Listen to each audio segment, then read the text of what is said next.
Welcome to a bonus episode of Conversations with Coleman. We release full episodes every Monday, but today we're releasing a mini episode because I had Janiah Thomas on for a shorter than usual discussion. Janiyah was the Black media director for Trump's 2024 campaign, and she's previously worked for the Republican National Committee as well as the campaign for Senator Tim Scott. In this episode, we touched everything from Charlie Kirk's assassination and his allegedly racist comments about Black women's brains that weren't exactly what they seemed, to Trump's deployment of the National Guard in Washington, D.C. If you like little bonus episodes like this one, let us know and maybe we'll do more. And of course, we will be back with a full-length episode on Monday. So without further ado, Janiah Thomas.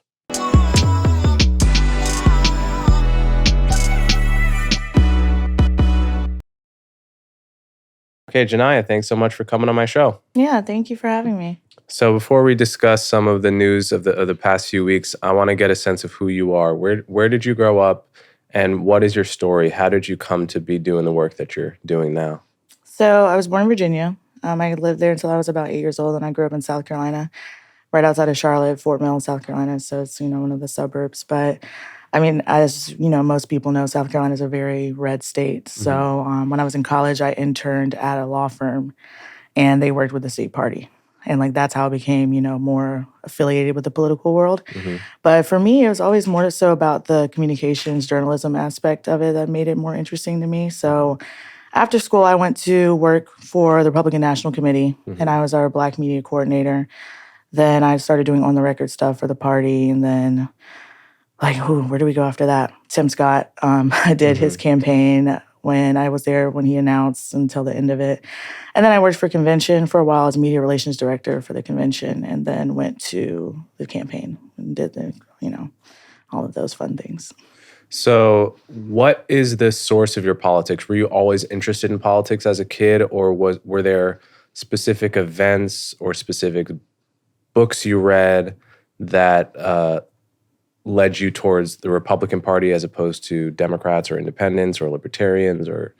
So when I was in school, I was taking a Black political thought class, and this was around the time of COVID, BLM, all of the craziness of the news cycle at that time. And I was just we have all these different ideologies, but where are we moving with all of these? It's what's the point of learning about all this if there's no Black people we're better off in the 50s than they are now. So it's what was the point of all these different ideologies? And that's kind of how I got to the conservative movement, because I feel as I grew up, all of my family's principles have been very conservative. And then also just the neighborhood I grew up in, the, schools I went to, were all very conservative, and that's kind of how I leaned more towards the Republican Party. So you were director of Black media for Trump during the campaign. What was your strategy? What were your goals and objectives in that role, and how did you go about achieving them? I think a lot of times in our party, we haven't always had people in positions that are culturally in tune. So I think that sometimes Republicans miss the mark on how to communicate to specific communities because they don't always have people that are, in tune with the culture. And you could say the same thing about the left. But I would say that my overall goal was, there's certain things that you can say and how you communicate certain topics and issues to Black people that you wouldn't necessarily say it the same way to somebody else. Black people have, it's been known that Black people have a distrust in the media. So I've always thought, our main goal was, reaching Black male voters.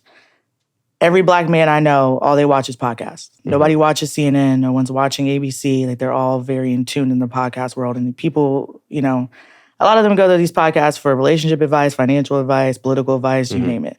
So I think, getting more in the weeds of those type of platforms is very useful in the campaign.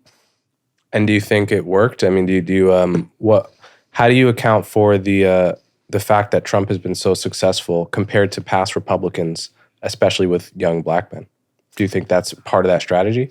I think it's just the president's nature. I think he's very authentic and real and a straight shooter, and I think people like that. Most people, are tired of the old guard of establishment, political candidates that, they talk like a politician. They act like a politician. The president is everything. He still is a politician, but at the same time, he can communicate to anybody. He can communicate to a 5-year-old. He can communicate to a 12-year-old. I think his message resonates with people across the board. So, What has your experience been like? I'll tell you what my experience has been like. So I'm not a Republican or a conservative, but a lot of my politics, especially on issues related to crime and the police and law and order, are basically conservative in the sense that I think more police is better. I think that crime, in a way, should be viewed as what people on the left would call a social justice issue, because the number one cause of death for Black men in their 20s has been homicide for a long time, and that's true of no other race. And a lot of what I spent my time doing around 2019 and 2020 was pushing back against the progressive movement, which said that that police were basically an arm of white supremacy and colonialism, and the best thing you could do for Black neighborhoods is to get rid of the police, defund the police, or otherwise make the policeman's job harder. To me, this seemed exactly the opposite of everything that high crime neighborhoods, which are disproportionately Black in the country, need. And combined with that, there was a persistent myth born kind of in 2012 and 2013 with the BLM movement, which was that it's open season on the cops killing Black people. And if you actually dig into that issue, it happens to Black people and white people every year in very small numbers, akin to getting struck by lightning in terms of how likely it actually is for an unarmed person to be shot and killed by police. And the racial proportions pretty strictly match the patterns of crime in the country to begin with. So, you know, for every George Floyd, there was a Tony Timpa, who was a white guy that was in almost the identical situation, and on and on. And so, to me, it seemed like though on certain other issues, I certainly lean liberal. It seemed to me the left had a huge blind spot on the issue of crime and race and exactly what was happening. And the result of all the 2020 policies that were ostensibly meant to help Black people and help Black neighborhoods hurt all of those neighborhoods. Not only the riots where you have people destroying even Black-owned businesses in the name of anti-racism, or you just have people destroying businesses in Black neighborhoods, which means that those neighborhoods are like, people aren't going to want to live in those neighborhoods, right? And so, anyway, this is all to say, like, this was a lot of part of my frustration as a writer, was trying to persuade people on the left that their own stated values should lead them to be pro law and order. So, I'm curious if anything I just said resonated with you. Well, the beginning of what you said when you brought up the term like white supremacy, I like really can't stand that term. It drives me crazy because, you know, the term supreme has a positive connotation, but the term white supremacy obviously has a negative connotation. But it's like almost like this backwards programming that has made Black people believe that someone else is better than you. And I don't like the way that, you know, people use that term against Black people. But to go back to also what you were saying about the crime situation, you know, a lot of these things I think boil down to like family and educational values and, you know, how we live in our communities. And then a lot of the things that we see in the news are coming from people that aren't in those communities, the people that don't see that stuff every day. You know, so sometimes when I talk to reporters, especially DC people, like the things that they care about and they talk about aren't reality to the rest of the country.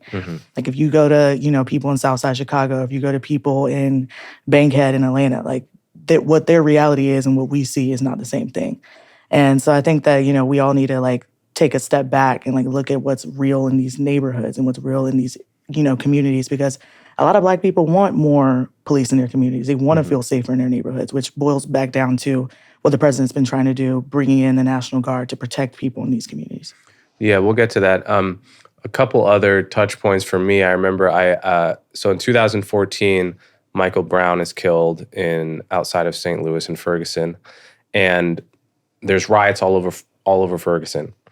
And I visited that neighborhood in, I think, 2019. So this is 5 years after the riot, right?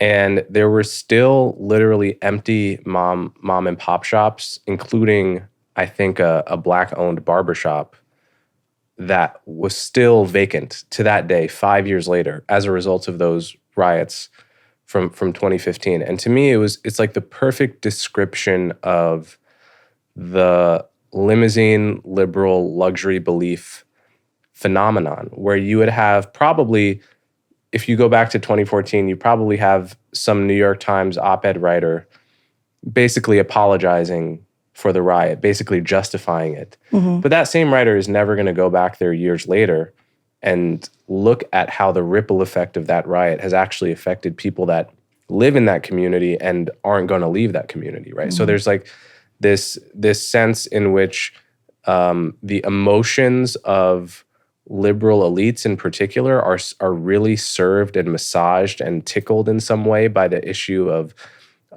Black poverty and the police, but those politics don't translate into anything that actually helps those communities. So let's talk about the National Guard deployment in DC. So obviously, DC has been one of the trickiest cities in America because crime has long been a problem. I mean, we often talk about Chicago or St. Louis when we think about crime, and in the 60s, people used to talk about the Bronx. But DC has been almost as bad as those places pretty consistently for a very long time.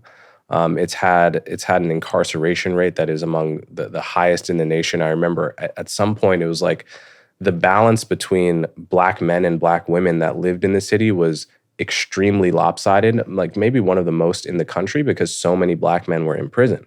And so talk to me a little bit about crime in DC as a problem. What makes it a unique problem, and how do you view it? I think that what's very unique about the DC situation is a lot of it is juvenile offenders and not adult offenders. And, you know, I feel like the city doesn't do a good job of, you know, giving these kids more things to do in the neighborhoods. You know, I live in Southeast, but Navy Yard. And Navy Yard's like, you know, where the National Stadium is. And any given weekend at like 7 o'clock, like there's just kids running rampant with no parents. Like where are the parents at? And I think, I mean, what's similar to DC, what DC has that's similar to other cities is I think a lot of this is a parenting problem and family issue. I mean, we can bring in the National Guard and, you know, that's a temporary solution to a long-term problem. I think there's a lot more that needs to be done with, you know, raising kids the right way and, you know, prioritizing their education.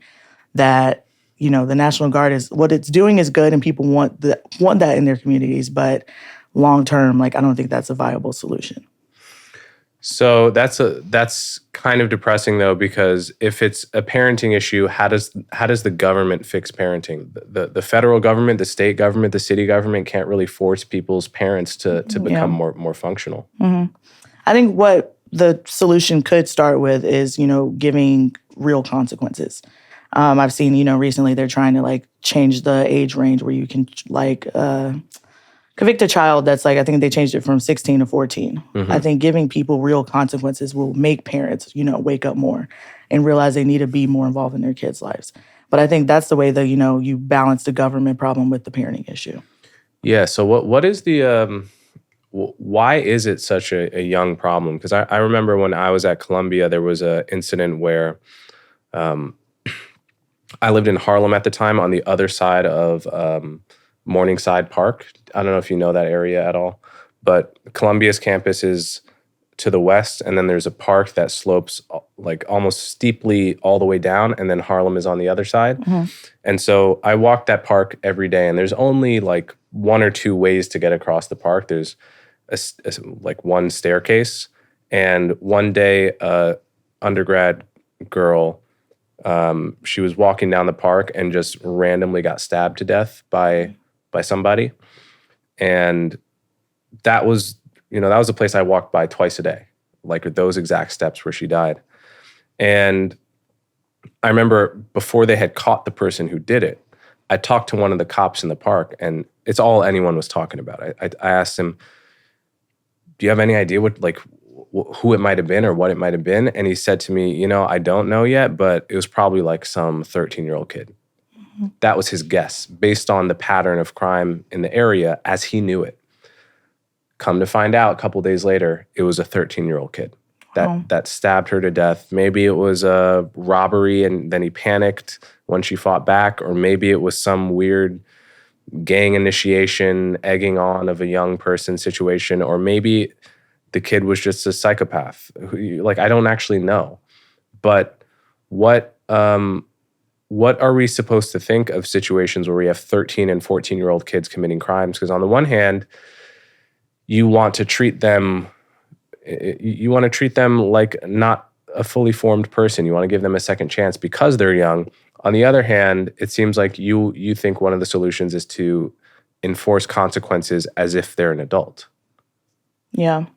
I mean, I think when we're talking about certain situations, it's a situational matter. Like murder, I think that at 14, you know what you're doing. I don't think that like that, boils down to, they're not fully functional yet. I think we know what's right and what's wrong. And I think that's very clear to most people, unless they have a mental disorder. And then that's a different situation.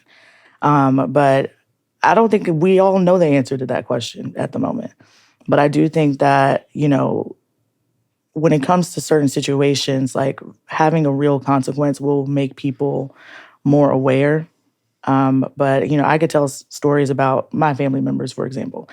And from some of the situations I've seen, a lot of this boils down to having, family structure, and especially having a father at home. Right. Okay, so Trump's decision to deploy the National Guard has obviously rankled a lot of people, rubbed a lot of people the wrong way. Do you think there's any merit to the argument that Trump's only doing it for reasons of political optics because he thinks it's good politics, right? It pisses off all the right people. It makes him look strong to his base. And it creates the kind of fight that he thinks he can win, as opposed to a genuine concern for crime as such? That's a tough question. I think the president does have a genuine concern for crime. I do genuinely believe that. I think that if that weren't the case, Mayor Bowser, she extended, the National Guard being in D.C. because we're seeing that it's helping the current situation. But I don't think it has anything to do with politics. I think he's just a strong leader and, he's using his power as the president to protect communities and make these neighborhoods safer. One of the things he ran on during the campaign was make America safe again. Yeah, so, I mean, the counter argument to that would be all of a sudden on January 6th, he's on the side of the people beating up cops, right? And so if you look at Trump in his totality, it seems like he's for law and order when his base likes it, and when his base likes chaos, like on January 6th, suddenly he's against law and order and he's pardoning people that assaulted cops, The president, I think, is leading the way he knows how, and that's being a strong leader. And, some people take that the wrong way, whether that's, how people feel about the January 6th situation or how people feel about, him bringing in the National Guard. I think that what matters at this moment is what he's doing in these communities and what he's doing as the president this time by bringing in, law enforcement to help protect communities. Do you think there's any argument against it, or do you think it's just a pure positive good? I mean, there's an argument against everything. Let's talk a little bit about Charlie Kirk. Did you know him at all? I think we met like backstage behind like a rally or something like that, but like not like friends or anything like that. Right. Yeah. What did you think of the reaction to his assassination? How people reacted online and in the media? Obviously, the people on the left, turning this into a whole political thing when it shouldn't be about that. Somebody lost their life. Someone no longer has a father. Someone no longer has a husband. I think turning that into a political statement is very foul. It's distasteful. And it just shows that, this is the party of, they try to make us seem like we're the lunatics here. But I think that a lot of us, we still value Christian, morals and things. And I think that a lot of the people on the left don't. If they do value that, we don't see it, because if you did feel that way, then you wouldn't respond to someone losing their life the way some of them did. Right. So I felt,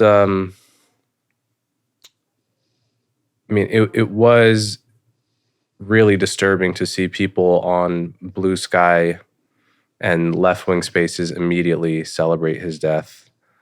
To me, it doesn't really matter whether you agree with what Charlie Kirk said. I agree with many of the things he would talk about on college campuses, and I disagree with other things. I think he was a complicated person because sometimes he would be super warm and super nice and very mature with his disagreeing with people, and other times he would be kind of bitter and kind of really kind of like acerbic and like poisonous in his rhetoric.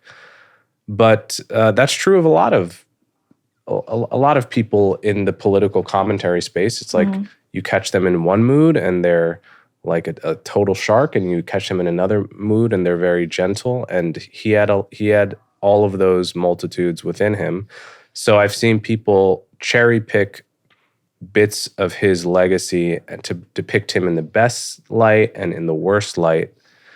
But to me, none of that matters because you can't assassinate people for disagreeing with your views, and you can't justify that when people do it. On the other hand, I also think I don't think people on the political right can really be on a high horse about the issue because President Trump is famous for rhetoric that justifies violence, even if it's not assassination. He's at a rally and he says stuff like, well, what we do with a guy like that back in the day, we'd rough him up, like stuff like this. Like he's a tough talker, and in a way, I can't necessarily see how people on the right feel totally to be on a high horse when Trump talks the way he does, and is the way that he is. You don't think so? I'm going to be honest. I think a lot of people on our side, we don't always get it right when it comes to stuff like this. I think that a lot of the times some people have, and it's not just the right, the left too, like there's hypocrisy on both sides. Like, you can say what you want to say until you don't like what they're saying, I think a lot of people on our side, especially with this whole cancel culture narrative that, people are trying to go along with, I think we should be better than that. I think that we can't get mad at people, the way they perceive some of the things that people on our side say. And then when it comes to the opposing side saying things we don't like, then now we're, trying to cancel them at the same time. I think we should be better than that. So what do you think about the FCC pressuring ABC to basically cancel Jimmy Kimmel's show? This happened last night. The FCC on TV said something like, we can do this the easy way or the hard way, after Jimmy Kimmel made some admittedly dumb comments about the Charlie Kirk shooter. And lo and behold, Jimmy Kimmel is suspended a few hours later. It's like if Biden's FCC pick said, that guy Gutfeld, he's saying some nasty stuff. We could do this the easy way or the hard way. And then Fox suspended Gutfeld's show. It's like, I think the right would be absolutely correct to be up in arms about that. And so there's something very, there's something sinister about it. I can see why some people feel that way. But to me, I think ABC's, if we're talking about ABC specifically, I think they're full of shit. I don't support the network. Can't stand them, don't want to deal with them. But at the same time, I do hear the counter argument of, the way the political discourse is going is not going in the best direction. But I also believe that it's journalism as a whole is become like this. And I think that, some of the things, the narrative they try to spin around the president and around people on our side is not always, it's 9 times out of 10, like they try to make it a negative narrative. And that's like different outlets across the board. And I think that, when you get into the YouTube world of people and like the social media world, I think that's when people have more of an opportunity to say what they actually want to say. But at the same time, they've shadow banned people on our side on different platforms.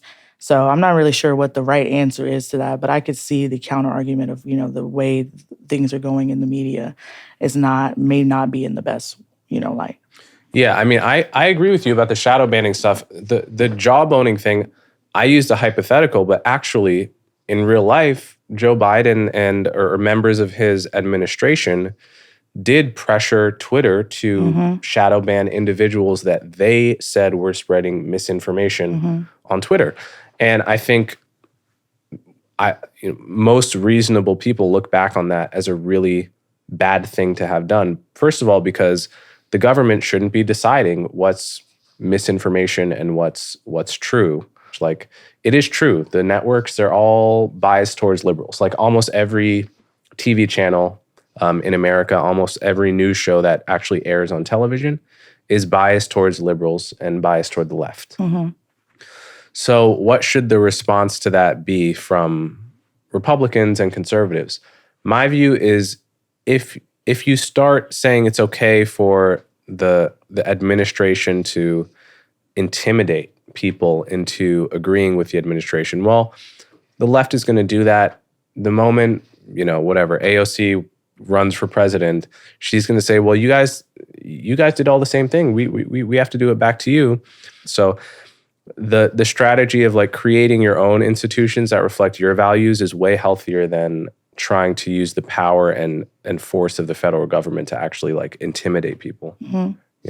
I think that's why a lot of people on our side are more moving towards like the independent space of not, focusing too much on the major networks, especially as you've seen like on the campaign trail. Like, the president did a bunch of podcasts. He went into doing more social media stuff that we haven't seen candidates do in the past. And I think it's very helpful because most people have found like a sort of distrust in mainstream news. And I think especially for what I've done in my career, with a lot of Black people don't trust the mainstream news as well. So I think a lot of people look towards YouTube and look towards social media and can understand why they have a distrust in mainstream news as well. Yeah. So over the past few days, there's been a one of the things floating around about Charlie Kirk has been his. It's actually a fake quote, but it's a quote that's been circulating all over social media that black women don't have the brain processing power to achieve all that much absent affirmative action. So it turns out he didn't actually say this. What he said specifically was that Kamala Harris, Ketanji Brown Jackson, Sheila Jackson Lee, and Michelle Obama had all admitted to being affirmative action admits. And he was mocking them, basically saying, well, yeah, those 4 women are pretty dumb, in his opinion. And so it makes sense to me that they needed affirmative action to get into those colleges. Now, I'm paraphrasing what he said, but he didn't say it about all Black women. He said it about 4 Black women in particular. It certainly wasn't a nice thing to say. And it certainly isn't like obvious to me that Michelle Obama, for instance, would have been an affirmative action admit as opposed to a meritocratic one. But I think it's also legitimate if you think certain individuals in public are stupid and you want to say that, and they admit to having gotten in under these special programs, to me, it's not necessarily racist to point that out. If that's your opinion, it's certainly unkind. And you might be wrong. Like, actually, they might be more impressive minds than you're giving them credit for. But it's not racist per se to point that out. That was my reaction to it. I think people are twisting his words. I'm curious if you've seen this going around and what you think about it. Of course, I've seen this going around. And I agree with what you're saying. I think that's the best way I've heard somebody else put it is, admitting to being a part of affirmative action alludes to the fact that maybe you might not have been as qualified as you thought you were. I'm not going to speak on Michelle, Ketanji, Kamala. That's a different conversation. But I'm not going to say that because I don't know. I'm not going to say that I know that they were hired under affirmative action. That's the only way they would have, made it to the level that they are. But I do believe that like what he said isn't racist, because if you, like you said, if someone is admitting to this, then it alludes to, this other perception that maybe you weren't as qualified as you thought you were. Okay, final question. If there's one thing you wish people would understand about the situation with the National Guard and crime and law and order and race and police, what would that be? I don't know if it's something I would say people I need them to understand, but I think it's about accountability. And I think we focus so much as a society of pointing the finger at other people that we don't want to be accountable for our own situations, our own problems. And some of these things, are a direct result of yourself. So I think that, yes, I support the president sending the National Guard into, minority communities is what the narrative they're spinning is. And I do think that it's useful and it's helpful to provide safer neighborhoods, because that's what he promised and ran on and said he was going to do. But I also think that as Black people in these communities, we need to focus on being accountable for our own actions as well. Okay, Janiah, thanks so much for coming on my show. Thank you.